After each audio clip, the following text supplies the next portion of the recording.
আজকে আমার খুবই মন খারাপ। কোনো কিছু প্রিয় জিনিসকে বিদায় দিতে মন চায় না। আজকে তবুও বিদায় দিতে হবে। আপনারা ভাবছেন কাকে বা বিদায় দিতে হবে? আসলে এই কাঠলের এঁচোড়, এটাকেই আজকে আমার বিদায় দিতে হবে। আজকে এই বছরের শেষ এঁচোড় রান্না করা। এটা এই বছরের শেষ, যদি বেঁচে থাকি তবে আগামী বছর হয়তো রান্না করব।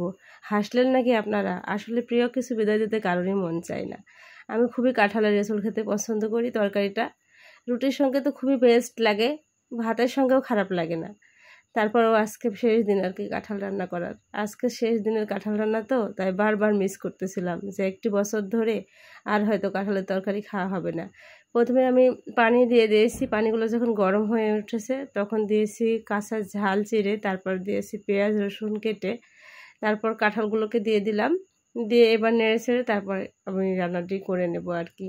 আসলে প্রিয় কোনো কিছুই বিদায় দিতে কারোরই ভালো লাগে না। আসসালামু আলাইকুম everyone, welcome back to my channel. প্রতিদিনের মতো চলে আসলাম আমি শিউলি আক্তার শিমু আপনাদের মাঝে নতুন একটা ভিডিও নিয়ে। যখন অর্ধেকটা সিদ্ধ হয়ে এসছে তখন আমি দিয়ে দিলাম দারচিনি এবং লবঙ্গ না সরি এলাচ ফল দিয়ে দিলাম। কিছুক্ষণের ভিতরে দিয়ে দেবো তেজপাতা। এক পর্যায়ে আমার রান্নাটা আমি যেভাবে করি ঠিক সেভাবে আপনাদের সঙ্গে শেয়ার করতেছি। এভাবে রান্না করলে খেতে খুবই ভালো লাগে আর কি। তারপর দিয়ে দিলাম গোটা জিরা। আসলে আমি একদমই যেভাবে রান্না করি প্রতিদিন সেটাই আপনাদের সঙ্গে শেয়ার করি। তারপর একটু নেড়ে নিলাম। আসলে কাঁঠাল সিদ্ধ যখন অর্ধেকটা হয়ে এসছে তখনই আমি কিন্তু মশলাগুলোকে ব্যবহার করতেছি আর কি। এভাবে কাঁঠাল রান্না করলে খেতে খুবই ভালো লাগে আর কি। আমার খুবই পছন্দ হয় আর আমার পরিবারের সকলেই খুবই পছন্দ করে। তারপর দিয়ে দিলাম জিরা গুঁড়া, তারপর দিয়ে দিলাম ধনিয়া গুঁড়া, তারপর দিয়ে দিলাম হলুদ। দিয়ে এবার নাড়িয়ে নেব। আসলে হলুদটা সিদ্ধটা 80% যখন হয়ে যাবে তখন দিয়ে দিলেই ভালো হয়।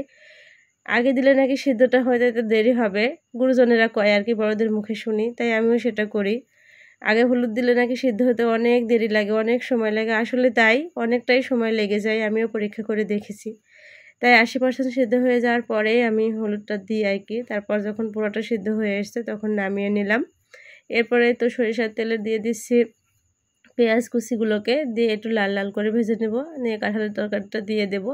তারপরে তৈরি হয়ে যাবে আমার কাঁঠালের এঁচোড়। আজকে না শেষ তরকারি এই বছরে, জানি না বেঁচে থাকবো কি না। যদি বেঁচে থাকি তো আগামী বছর আবার খাবো এবং আপনাদের সঙ্গে রেসিপিটা আবারও শেয়ার করব। এই তো আমার রান্না প্রায় শেষ পর্যায়ে, পেঁয়াজগুলো আমার লাল লাল হয়ে আসছে আর কি। এবার আমি তরকারিগুলোকে ঢেলে দিব। এরপর একটু গোটা জিরে দিয়ে দিলাম আর দিয়ে দিয়েছি 5 ফোড়ন। তারপর দিয়ে দিলাম কাঁঠালগুলিকে, দিয়ে এবার নেড়ে ছেড়ে রান্নাটি কমপ্লিট আর কি। এবার আমি তরকারিটাকে নামিয়ে তারপর গরম গরম রুটি দিয়ে খেয়ে নেব আর কি। আজকের ভিডিও এ পর্যন্ত। সবাই ভালো থাকবেন। আল্লাহ হাফেজ।